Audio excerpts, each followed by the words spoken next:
I just it's easier for me to start the recording while I'm teaching class rather than spend a whole nother 45 minutes trying to explain a lesson later. Okay, so let me share my screen. When I click on the link that's in the chat for the classwork link today, you should get to this screen right here. Clicking on that Google form should bring you to this one right here. Unit 3, automobile ownership, lesson 3, automobile insurance, and day 1. All right, and we got 2 new learning targets, 2 new lesson, new learning targets. Learning target number 1, I can compute insurance costs. I can compute insurance costs. And learning target number 2, I can compute payments on insurance claims. And with a new lesson, we have new vocab, right? I'm going to kind of give you like the short version of definitions of a lot of these, and then we'll talk more about the more official things when I do the little reading of the paragraph, all right, the text. Liable. Liable means you are financially responsible to take care of something, right? If you are liable, that means you're financially responsible. In other words, you got to pay. All right. Negligent means not only do you got to pay, but it was totally your fault. All right. So you're liable and it was your fault. Automobile ownership is like a financial product that allows you to pay money in order to spread out risk over a large number of people. Basically, if you get into an accident, hopefully an insurance company pays some of the liability that you are responsible for. Premium is the money you pay for your auto insurance. Claim, when you make an insurance claim, you're submitting something you're liable for to the insurance company, and you're saying, hey, I pay for a premium for automobile insurance. Here's my claim that I think that we have an agreement that you'll pay some of the stuff that I am liable for. Liability of insurance is when it's insurance in case you are responsible for something that went wrong and there was damages involved. Then there's other kinds of liability, right? Insurance. There is bodily injury liability insurance, otherwise known as BI. This is to take care of your liability when people actually get physically hurt, right? The damage done to physical human bodies is bodily injury liability. Then there's property damage liability. It's the kind of insurance that helps pay for things if property is damaged, if a car gets hit, if a telephone pole gets struck, these kinds of things. Property damage, if things that people own, government or private, is damaged. Then there is something called uninsured or underinsured motorist protection. This is important. Like, what if you get into an accident, which is totally not your fault? The accident's totally not your fault. Some other person was negligent and they ran into you, but they don't have insurance. So, like, you sue them and you get nothing. You know what I mean? Like, so now even though it's not even your fault, you would still have to pay unless you have uninsured or underinsured motorist protection insurance. All right. Can I chime in? Yeah, go ahead. Just so you guys know, I mean, it's taking me back, remembering some of this stuff. When people think, oh, sure, I'm going to go after that person, it's very, very possible, especially in today's world, to where some people don't have car insurance. They might not even have registration or up-to-date license tags. What that means for you is you can't get blood from a stone. So if you think, oh, geez, I'll just sue that person, they could be flat broke, which means you don't get any money. So when you're walking across the road, or if you're thinking, oh, people cash in, that's not always true. It's definitely something you have to be fully aware of right now when you guys are thinking about getting in a car. So there is 2 types of insurance for you guys younger that you definitely want to carry, but you want to ask those questions. So Sol's already touched on them, especially if it's an older car. There's some types of insurance that you guys will carry, and it is, excuse me, it is true that if you do pay for insurance, sometimes you get discounts if you remain accident free, but you usually don't get all your money back. So don't think it's like no catch. You really don't get your money back. Yeah. So there are laws, like in New York, we have a law that says you have to carry this minimum amount of insurance. But that minimum doesn't include a lot of things. Like, it doesn't include collision for your car. It doesn't include uninsured or underinsured motorist protection. And it has really low bodily injury insurance. So if you get the minimum insurance, just know that if a bad accident was to happen, and if you were the one responsible for it, you could get sued. And then, if you, of course, you're a high school student, so you probably don't have a lot of assets that can be sold, but you could lose your car, you could, these kind of things, bad things could happen to you. They could do wage garnishments and things like that if something bad were to happen. Personal injury protection. This is basically for if you're insured and you get into an accident and it's your fault. If the people who get hurt in that accident, if their injuries are minor and they agree not to sue, the insurance company will just pay them out a certain amount of money. I'll show you how that works. No fault insurance. Sometimes accidents happen, it's nobody's fault. You might want to be insured even if it's nobody's fault. Then there's comprehensive insurance, which includes more than just the minimum. There's collision insurance, right? If again, that minimum amount that New York requires does not include collision, which means if your car gets totaled, you just don't have a car anymore. That minimum insurance is not going to pay to replace or fix your car at all.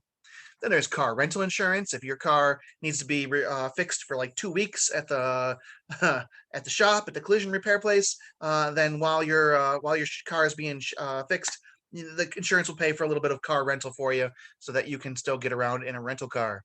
Of course, there's also emergency roadside assistance insurance. If you got a flat tire, dead battery, lockout, that can help you. An actuary. An actuary is a mathematician who does probability and statistics based on injuries and damages, and they get paid an awful lot of money to run some interesting math when it comes to statistics. Surcharges are fees that are on top of things, and deductible. So oftentimes if you have collision, there's this thing called a deductible, which means you have to pay that amount of money before the insurance kicks in. So if you have a $500 deductible and you have $2,000 worth of damage, well, you'll pay the $500 to get your car fixed, even though you have collision insurance on it, and the insurance company will kick in the extra $1,500. Okay, that's just a quick review of the vocab. You want to put your name where it says your name, and learn what are the learning targets. Well, learning targets are right up here. We talked about them. I can compute insurance costs, and I can compute payments on insurance claims. I'm just copying and pasting these in here.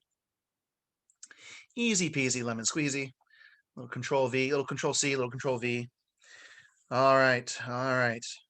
Here's the wall of text. I'm sorry, but this is the wall of text. Here I go. Why is having auto insurance so important? Well, even responsible drivers run the risk of injuring themselves, hurting other people, and damaging property. By law, drivers are liable, which means responsible, to pay for the damages they cause with their automobiles. You could also be sued for being negligent, which means at fault, if you cause an accident. Drivers purchase automobile insurance because most drivers cannot afford the costs that could result from an auto accident. An automobile insurance policy is a contract, a written agreement between the driver, that could be you, and the insurance company. The driver, you, agrees to pay a fee, called the premium, and the company agrees to cover certain accident-related costs when the driver makes a claim, a request for money. Liability insurance is the most important coverage. States set minimum liability requirements, that's that minimum insurance requirement I was talking about. Insurance regulations vary state by state, and liability insurance is required unless you can prove financial responsibility otherwise. Several types of coverages are available. 1, bodily injury liability, called BI. BI liability covers bodily injury. If you are at fault in an automobile accident, you are responsible for paying the medical expenses of anyone injured in that accident. You can purchase as much BI liability as you want. And there's property damage liability, called PD. This coverage pays for damage you cause to other people's property. You are financially responsible if you damage a telephone pole, a fire hydrant, another car, or any other property. You can purchase as much PD liability insurance as you want as well. And then we have this uninsured, under-insured motorist protection, UMP. This coverage pays for injuries to you or your passengers caused by a driver who has no insurance or who does not have enough insurance to cover your medical losses. All right. Let's see. Personal injury protection, PIP, PIP. This coverage, mandatory in some states, that pays for any physical injuries that you or passengers sustain while in the vehicle. even if you are not involved in a traffic accident. It compensates you regardless of who is at fault, so it is sometimes called no-fault insurance. Your PIP insurance will cover you and people injured in, on, around, or under your car for medical treatment. Hopefully not under your car. Comprehensive insurance. This covers the repair or replacement of parts of your car damaged by vandalism, fire, flood, wind, earthquakes, falling objects, riots, hail, damage from trees, and other disasters. So if like a natural disaster happens, that goes under comprehensive. It also covers if your car is stolen. If your car is older, you may not want to bother with getting comprehensive coverage, right? If your car is only a couple $1,000s, maybe you just call that a loss. If your car is like, $50,000, you may want to consider some comprehensive. Collision insurance. This pays for your repair or replacement of your car if it's damaged in a collision with another vehicle or object, or if it overturns, no matter who is at fault. If you took out a loan to purchase your car, the lender will often require you to have collision coverage. So if you're getting a loan from a bank, they'll require you to carry collision so that the collateral you put up, which is the car, can be sold if something happens to it. If your car is older, collision coverage may not be worthwhile expense. So if you've got the car paid off and your car is only worth a couple thousand, 5,000 or less, you may not say, it may not be worth repairing if you get into a big wreck with it. Car insurance, rental insurance. This pays for the part of the cost of a rental car if your car is disabled because of a collision or comprehensive covered repair. Emergency road service insurance. This coverage pays for towing or road service when your car is disabled. Only the road service fee is covered. Gas, oil, parts, labor are not covered. And auto insurance companies are in the business to make profit. The company loses money if a high percentage of insured drivers get into accidents. The insurance companies classify drivers according to their age, sex, marital status, driving record, and locality. Statisticians, called actuaries, predict how often customers, based on this criteria, will submit claims. Just so y'all know, does anyone have auto insurance right now? Anybody? Auto insurance? What do you pay for auto insurance if you have it? Anybody willing to put it in the chat or I something? don't have a car yet. You don't have a car yet? Okay. All right. Okay. Well, I think I was paying something like $2,400 a year for my first. Yeah, for insurance was like $240 a month. And I think I've seen it was basically equal. It was more than I was paying more in insurance than I was paying on my monthly payment. It was crazy. So when you're young and 18, and especially male, you can expect to pay a fair chunk of change for car insurance, and it gets better as you get older, right? Yeah. So example number one. Kwan's annual premium, that's the money he pays to his insurance company, is $1,284. If Kwan pays this quarterly means 4 times per year, once every quarter, there is a $1 payment surcharge or extra fee. What is the quarterly payment? Well, how are we going to solve this? Well, 1,284 would be if he paid it all in a yearly payment, but he doesn't have $1,284 laying around, so he's going to need to pay it in quarterly payments. We take the $1,284, we divide it by 4 to get 321, and then we see that there's a $1 surcharge if he decides to pay in quarterly. So 321 plus 1 is 322. Pretty easy, right? Each of the 4 quarterly payments is going to be 322. All right, so the first question is, how many payments a year will you make if you pay quarterly? We just kind of talked about it. If you want to shout it out, put it in the chat, that's fine. I'll give you a second to answer this question. How many payments per year will you make if you pay quarterly? Hopefully that's pretty easy. The next question. Joshua's annual premium is $2,560. If he pays his premium quarterly and there is a $5 surcharge on each quarterly payment, what is the quarterly payment?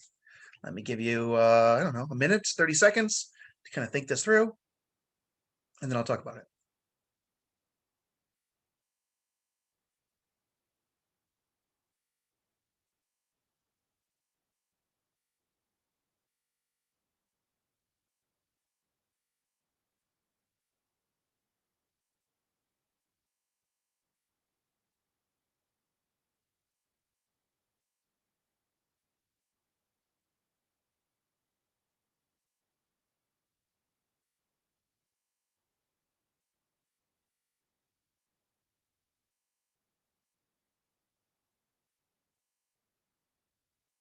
All right, hopefully that was enough time. We're going to use the same technique that we just learned with example 1 in quant, right? Joshua's premium, well, let me get rid of that. Joshua's premium is $2,560. He's paying quarterly. That means 4 payments per year. So we're going to first divide it by 4, just like it was divided by 4 first over here. So we break this up. We find that $640 every quarter, $640. And we find that there's a $5 surcharge for each one of those quarters. So then I have to add the surcharge at the end. So plus 5, $645, right? Hopefully that's pretty straightforward. $645. Let me throw that back up there just for a second. There you go. That's the idea here. We take the yearly, divide it by how many payments we're making, and then we're adding the surcharge. Ooh, okay. Joshua's annual premium is X dollars. Okay. I'm gonna get ready for it. I'm going to ask you to express something algebraically. If he pays his premium quarterly, there is a W dollar surcharge on each quarterly payment. Express the amount of his quarterly payment algebraically. All right, algebraically means with the variables. All right, here I go. It's actually not as hard as you think, right? What do we do first? We take the premium and we divide it by 4. So in this case, X is the premium. All right, I'm going to divide it by 4. It's that easy. X divided by 4. What did I just do? I just took the annual premium and I cut it up into 4 equal parts. And then what did I do? I'm going to then add W, right? Because I'm adding the surcharge. When I ask you to express things algebraically, that's what I'm looking for. You're going to do exactly the same math, the same operations you would if you had actual numbers, but now I'm going to make you use variables.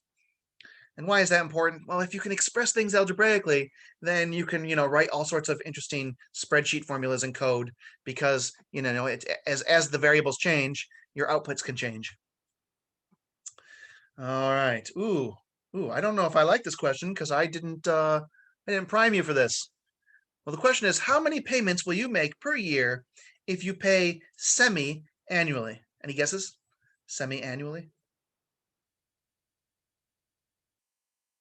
I'm looking in the chat. Twice a year. All right, indeed, twice per year. So semi-annually, not twice per month, twice per year, right? And semi-monthly would be twice per month. Semi-annually would be twice per year. So every 6 months. I'll take twice per year. I'll take every 6 months, anything like that. Example 2. Stan DeMille.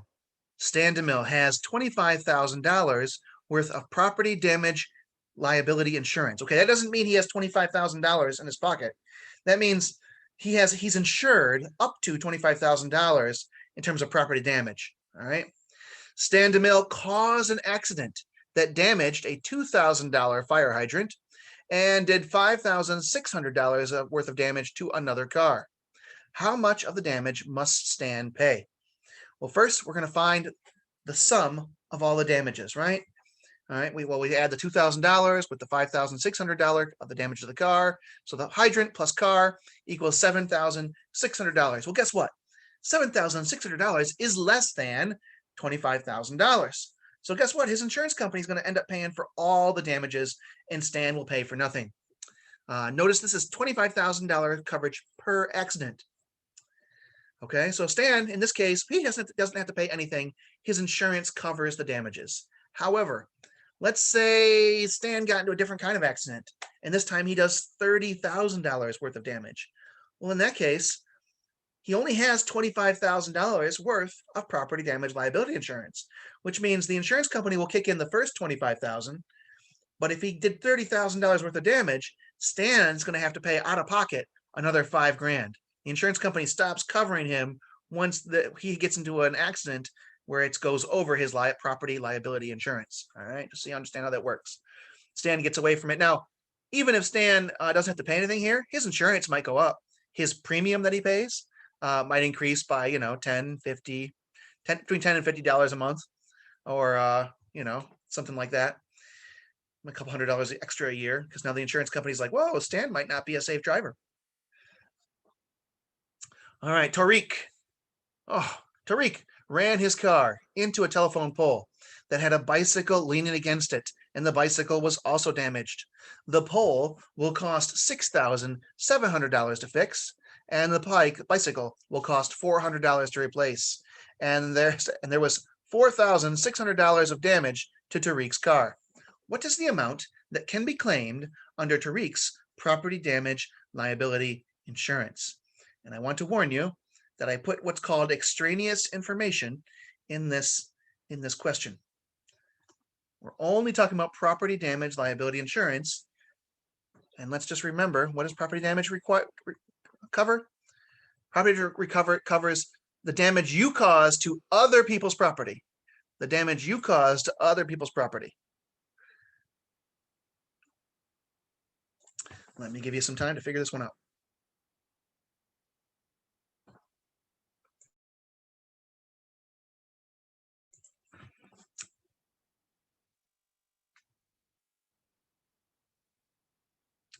We're looking at Tariq and his accident here.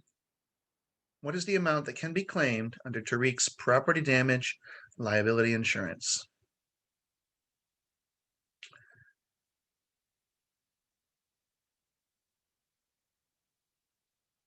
Okay, let's talk about it. So what do we do over here? Well, remember, we first have to find the sum of the damages. So I see that a pole was broken. All right, so let me add the pole as a cost. All right, it's going to cost $6,700 to have this pole replaced. And apparently there was a bicycle involved here too. A bicycle was damaged and that needs to be replaced. But this $4,600 here, that was damaged to Tariq's car. I actually can't add this, can I? Because this is Tariq's vehicle. This is not damage to other people's property.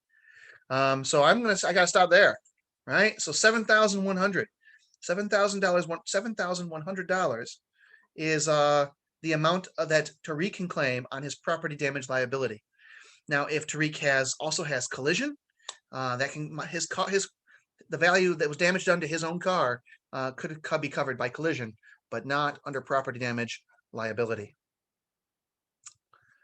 All right. So then I'm going to have you express something algebraically. Let me give you a couple seconds to try to express this algebraically. This is pretty easy, actually. You're going to reproduce in variables what we just kind of did a second ago.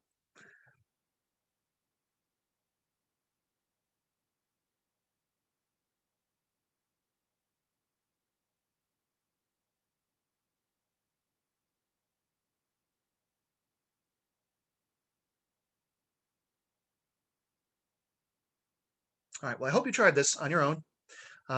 You're expressing this algebraically, same problem, but now we have variables. Well, last time, what did we do? We added the pole plus the bicycle, right? And that was our answer. Well, that's what I'm gonna do here. X plus, X is the pole, Y is the bicycle. I'm not gonna add the W because the W is Tariq's car. So X plus W, that's it. That's all it is. Expressing things algebraically. It's not so bad once you get the hang of it. Deductibles. All right, so when you purchase an automobile insurance policy, you have to choose a deductible amount that is part of the policy.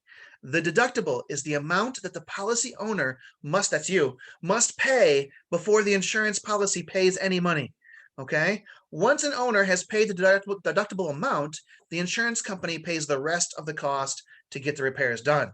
So the collision insurance only covers damage to the policy owner's car, not property damage or to another driver's car. If a driver has a $500 deductible and repairs cost $2,200, the driver is going to pay the first $500, and then the insurance company will pay the balance, which is be $1,700. And let me give you an idea how this works. I mean, like if you want to pay the least amount of money per accident, you're going to want the lowest deductible possible, right? However, the lower the deductible you choose, the more your insurance goes up. So if you choose like $100 deductible, which is pretty low really, then your insurance will be really high. If you choose like a $500 deductible or $1,000 deductible, then your insurance will go down. Your insurance cost per year will go down. You'll pay more if you get into an accident, but you'll pay less for the insurance overall. So you kind of got to make a decision based on how, like, if you can come up with $500, you're not too hard pressed to come up with 500 grand if something bad were to happen. If you could borrow that kind of money from somebody, or if you just kind of have that much in your account at all times, then having a $500 deductible is fine, right? If you get into an accident, you can cover the 500, no big deal. If 500 is a lot of money for you, then you might, you're gonna have to like figure how you're gonna do this. You might have to pay more for insurance because if you get into an accident, you'd be really hard pressed to come up with a deductible, and they won't fix anything until that deductible gets paid, right? So your car is out of luck until you got the deductible. Can I share some some knowledge on that Yeah, sure.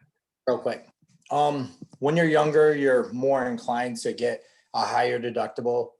So say if you're underneath your parents and your car is like, kind of crappy, you might get $1,000 deductible or whatever, and then your insurance will be down. That will be great. When you get your first new car, you're more inclined to probably get a $500 deductible, which means you have to kick in the first 500 before the insurance pays. Assuming that you are an excellent driver, that probably wouldn't even be a bad thing for some of you.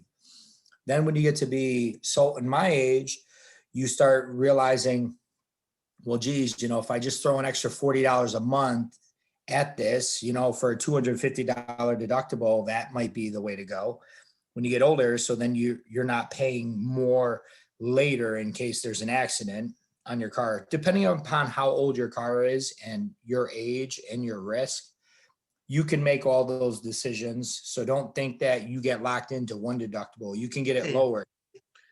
You can change it every year. Yeah. Mm-hmm. I personally like the $1,000 deductible because that's fine for me. That works. If I haven't gotten into an accident in 20 years, so I feel like I'm at pretty low risk. So yeah, if I get into an accident, coming up with $1,000 wouldn't be too hard. For some people, coming up with $1,000 that would break them. So yeah, it depends on where you're at. So Peter has a $1,000 deductible collision insurance. Peter backs his car into his own garage and causes $4,300 worth of damage to the car. How much will his insurance company have to pay? So here's what we have $4,300 worth of damage to the car. He's got a $1,000 deductible. So we take the $4,300, we subtract the $1,000, we get $3,300. That's how much the company will pay. $3,300. Take the damage, subtract the deductible, you get how much the insurance company will pay. All right, Cantonio has a $1,500 deductible on his comprehensive insurance. His car is stolen and never recovered. All right, so comprehensive, what does comprehensive cover? Theft is one of the things comprehensive covers. Remember, comprehensive covers things like, tornado, earthquake, car getting stolen, flood, all these kinds of things. So his car is stolen and never recovered. The value of the car is $12,000. How much will the insurance company pay him for his stolen car?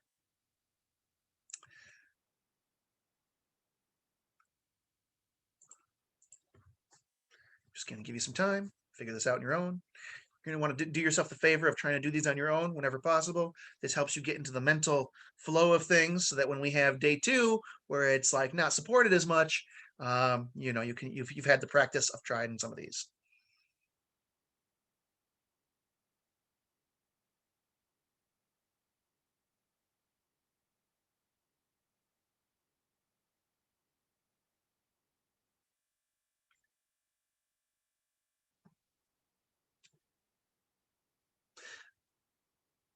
All right, let me talk about it. So I have 12,000. The value of the car is the car was stolen and never recovered. So the damage here is $12,000, right? The car's value is 12,000. The car is stolen, never recovered. That's $12,000 worth of damage. Cantonio has to pay the first 1,500. So just like the damage here was 4,000, we subtracted the 1,000. The damage here is $12,000. We subtract the 1,500. We get $10,500. So that's how much the insurance company will pay him for his stolen car.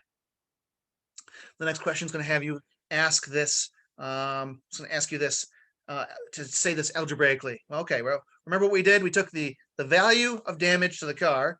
X is deductible. I messed it.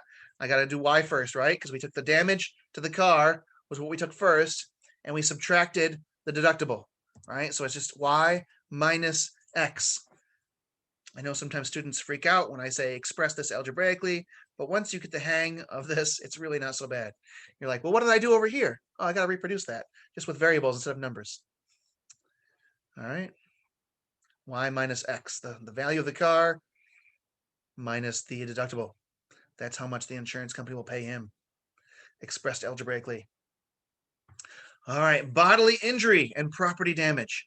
Bodily injury insurance coverage uses two numbers with a slash between them. The first number is the maximum amount per accident the insurance company will pay.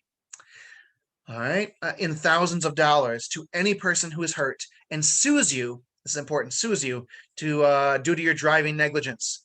The second number is the maximum amount per accident your insurance company will pay in total to all the people who sue you as the result of a particular accident. So sometimes bodily injury and property damage are combined into a three-number system with two slashes. It'll look like 100/300/25. The 100 is your bodily injury per person.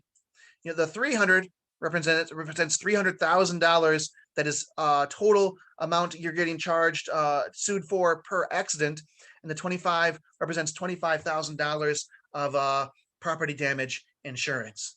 All right, so 100,000. So one person could get hurt could get paid by your insurance company $100,000 if they get hurt that much or more. The total amount that your insurance company will pay per accident is $300,000, and your property damage liability is $25,000. Keep in mind, if you get into an accident with this kind of insurance and there's $50,000 worth of damage to the two vehicles, then you're going to be paying $25,000. You're going to get sued, and the judge is going to make it so that you got to pay back that $25,000, extra $25,000.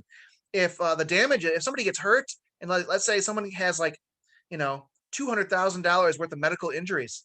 I don't know. Maybe their liver gets perforated and they need a liver transplant. That could be over $100,000 of cost. You'll have to pay the other $100,000. So just keep in mind, this is all about calculated risk. This is all about calculated risk. Example 4. Bob was in an auto accident caused by his own negligence. He has a 100/300 bodily injury insurance. The three people injured in the accident sued. One person was awarded $140,000, and each of the other two was awarded $75,000. How much does the insurance company pay? Well, here's how we're going to solve this problem. If Bob has 100/300 BI, the company will only pay $100,000 to the person who was awarded $140,000. All right, that means the insurance company is going to pay $100,000 to this person who was injured here for $140,000 worth of damages. Bob is going to have to pay the extra $40,000 on this particular accident, which will be settled by his lawyers and the judge and all that kind of stuff. The other two people will together, they were $150,000, and each of those were under $100,000. So the maximum will be $300,000 the insurance company will pay off. If you add the $100,000 plus the 75s, that's going to be $250,000. So that means that the insurance company will end up paying for these two people. They'll take care of these two people who were injured for $75,000, is what this is saying, right? This is the $100,000 that gets paid out to the person with $140,000 worth of damages. Here's two people who got injured up to $75,000. So the insurance company is going to take care of these two people. This person, they're going to get that first $100,000, but that extra $40,000, they're going to have to sue Bob to get this to get that extra $40,000 out of him. He might have to sell his car, take out a second mortgage on his house, do things like that or get a wage garnishment in case he doesn't have $40,000 on him. All right, Joan. So Joan has 50/100 BI insurance. Joan was in an accident that was caused by Joan's negligence. So Joan did a bad, and Joan is negligent. She's at fault. 28 children riding on a school bus were hurt, and each child is awarded $10,000 as a result of a lawsuit. How much will the insurance company pay in total for this lawsuit? Okay, how much will the insurance company pay if each of the 28 children are awarded $10,000 in a lawsuit?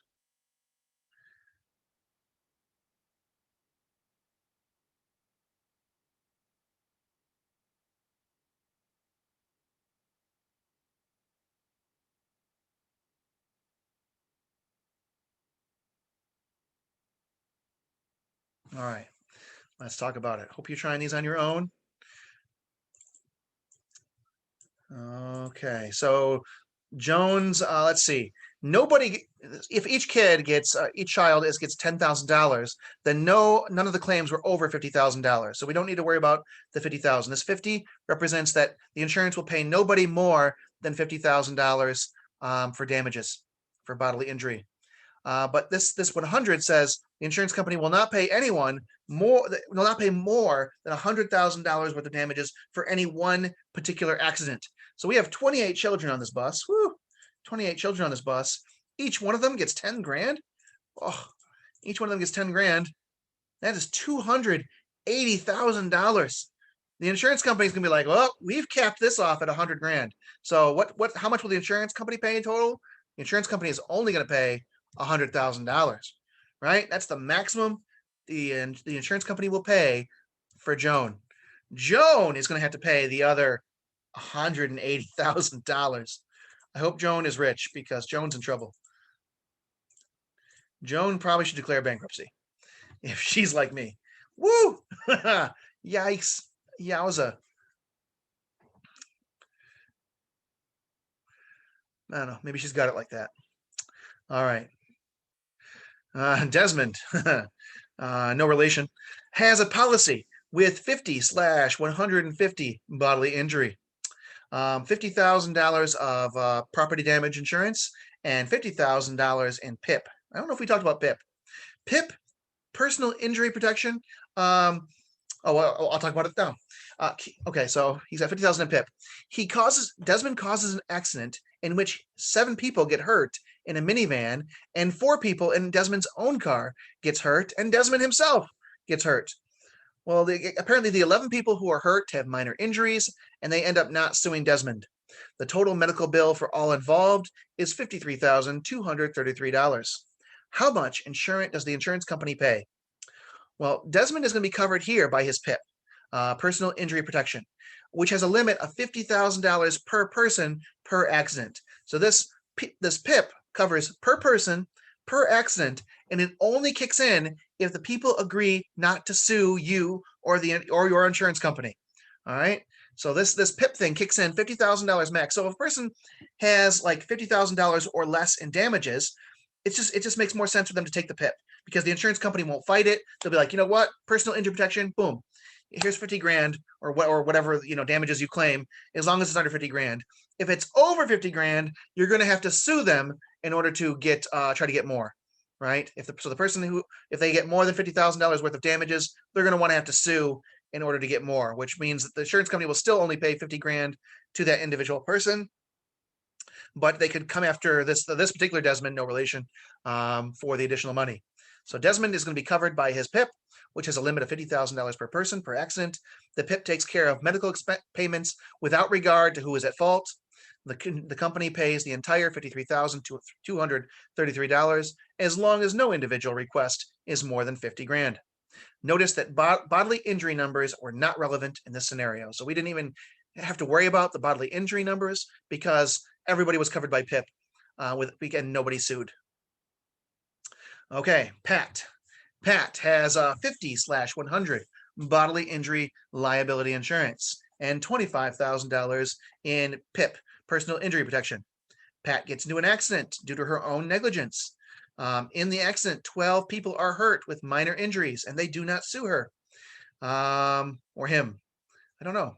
If each person hurt needs $50,000 for medical care, how much will the insurance company pay in total for these medical claims? So if each person hurt needs $15,000 for medical care, how much will this insurance company pay in total?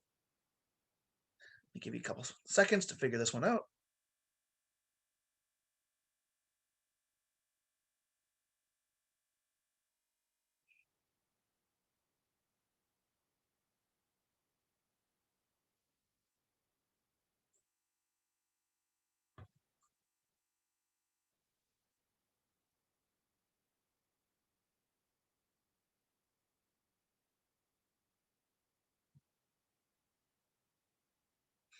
Okay, I'll talk about it. So the situation here is that nobody sued, which means I'm just gonna ignore the bodily injury liability. Nobody sued, so I can deal with everything under PIP, personal injury. Each person was going to be paid out $15,000. Okay. Well, how many people were there? There were 12 people. So there were 12 people injured. Each one gets $15,000 worth of damages. So $180,000 gets paid out by the insurance company for personal injury protection. All right, 180,000 is the total the insurance company will pay for all these medical claims. Oh wait, yes. And the maximum they'll pay per individual is 25,000. So if any individual had more than 25,000, that wouldn't be covered by PIP or personal injury protection. All right, I am getting near the end. Let me see. I'm just forwarding. I think the rest of these are pretty much practice questions. I think we'll put a bookmark in it right there.